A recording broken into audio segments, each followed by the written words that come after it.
all we can do is make the best judgment and the kind of the chart. I use the charts myself, and it seems to give me a nice little edge, and that's all we can do.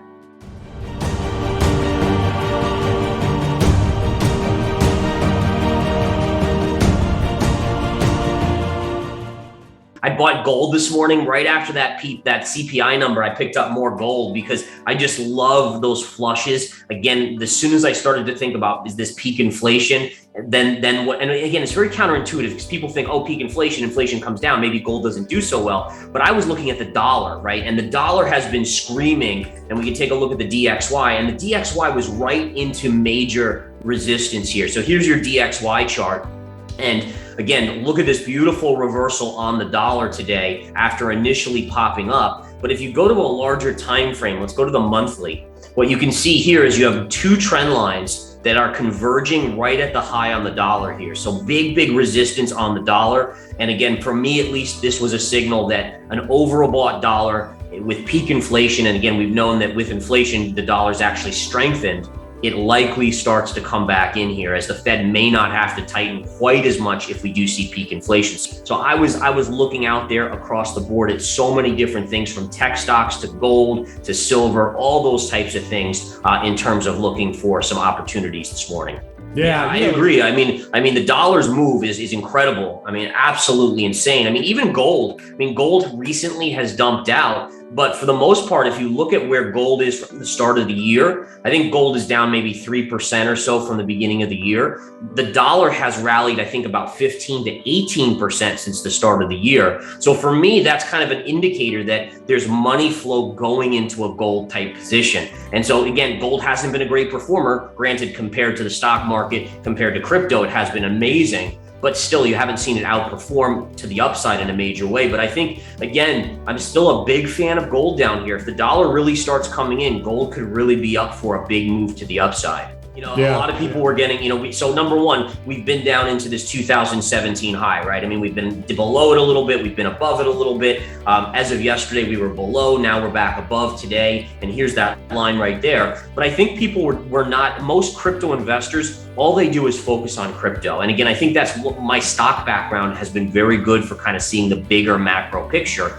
And you have to understand that if the dollar wasn't surging, I think crypto would be much higher than it is right now. And if the dollar is topping, and you can already see the reversal in crypto as the dollar's fallen today, I think crypto has upside. I'm still in the case here where my midterm outlook is still down, but my near-term outlook is to the upside. I think we take out the short-term highs of 22. And I think you're probably headed back to at least 25.5 here. That's assuming the dollar really has topped and starts to come in over the next couple of weeks. I think the markets already kind of have the game plan here. And I think that's the amazing thing that most investors have to understand is that, by the time that CPI came out this morning, the markets, the algorithms reacted and the small investors reacted. But smart money was just buying hand over fist because they were already saying, okay, that number's over. Now we're looking to next month, right? And I think the same thing with the Federal Reserve is the markets are already seeing the odds, right? So high percentage of 75, lower percentage of 100. The markets are already saying, okay, well, if they do 100, maybe that's good news because they're going to then go on hold maybe all the way till after the midterms. And then who knows, maybe the economy, maybe inflation is so much lower, then they don't feel like they have to continue to raise so aggressively. And so I think that's the way the market looks at it. And I think we could actually be up for a little bit of a summer rally now, even if the Fed hikes 75 basis points or 100 basis points. Just like always, I'm always fully aware that anything can happen, right? I mean, we could go lower, we could go straight up, but ultimately, there's still too much junk in the system. And we've seen bankruptcies, we've seen Terra Luna kind of collapse and all these other things. But I don't think, for me, I still look at how many cryptocurrencies are out there. That's still problematic to me. Like, how the heck can there still be over 10,000 or 15 or 20,000 cryptocurrencies? Where does the washout finally occur? And so it would be hard for me to imagine that we're really done here, especially because of this, right? So think about this. Previous cycles have always had the Fed helping by printing. This is the first cycle we don't. So the logic would dictate this would be the worst of all the cycles versus the best of all of them. Now, granted, you do have more adoption, so I think you have to factor that in. Maybe if regulation came out, I think that could be a possible major positive as well. but I'm still in the camp. I got to think that we're headed lower after we get some sort of uptick here. So let's say the price gets driven down to 12,000 or 10,000 on Bitcoin, which I don't know where Michael Saylor's margin calls come in. I know he has leveraged out a little bit, but that would be the other thing that would be really scary. Like if we started to break, let's say the 17.5 low, where is his point where MicroStrategy has some issues there? I don't know. I don't remember. Initially I heard it was around 21,000, and then I think he kind of updated it and said it was lower than that. But that would just be something else to kind of keep in mind, is that when you have an illiquid asset like Bitcoin, if any of these, I mean, did you hear about Mt. Gox, right? So apparently they have 150,000 Bitcoin that might get unloaded. Now, market doesn't care about that right now. But if we were to get another leg down, do these margin calls, bankruptcies, all these factors start to kind of trickle through? So I could almost be on your page where maybe this is a bottom if we don't go at all any lower. That would trigger more bankruptcies, which would be more liquidations and those. But if we do take out 17.5, that's where I would get real nervous, minimum going down to 12,000, maybe even sub 10. So when we were at 19 a couple weeks ago, I did pick up a little bit of a kind of a longer term hold, but it was only 1/6 of what I planned to accumulate. So basically kind of dipping the toe in the water and saying, okay, this is what I'm willing to allocate of my net worth. Then if we go lower, I can kind of average dollar cost average in, knowing that my long-term view is super, super bullish on Bitcoin.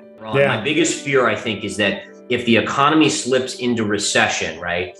And you have a scenario where risk assets take another hit because of that. So let's say earnings start to really suffer, maybe people start to fret about it's going to be worse than a recession, but maybe like a Great Depression or even a Great Recession like we had in 08, 09. Does that deleveraging then even take Bitcoin down with it like it has now over the past, year?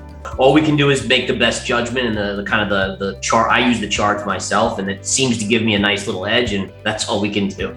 Take a look at the NASDAQ here. Great recovery on the NASDAQ today, man. I tell you, there was this upsloping trend line. We opened below it, but they rescued it. And right now, we're only up 70 cents on the Qs, but considering that print on CPI, that's a nice recovery for sure. So the tech stocks are showing some signs of life. I think the dollar weakening, if that continues, is a positive for the overall market. And I think, really just keep an eye. I'll tell you one thing. There's one chart I've been watching more than anything, more than Bitcoin, more than S&P, more than the NASDAQ. And it's this chart right here. This is really the key chart, the dollar. I think crypto is a case in point. There are so many freaky similarities with the crypto bubble and the dot-coms that it's you can't even deny it. And it makes a lot of sense. Think about how much insanity was in the dot-com era, and then look at what's happened with the Wall Street bets and the GameStops and the AMCs and Robinhoods and crypto. It is so similar.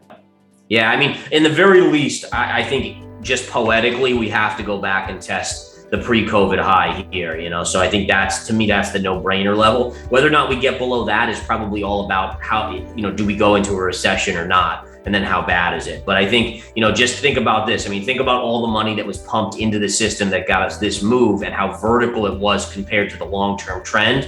And then it just makes a whole lot of sense with the Fed, pulling all that out, that at least we would go back to this point right here.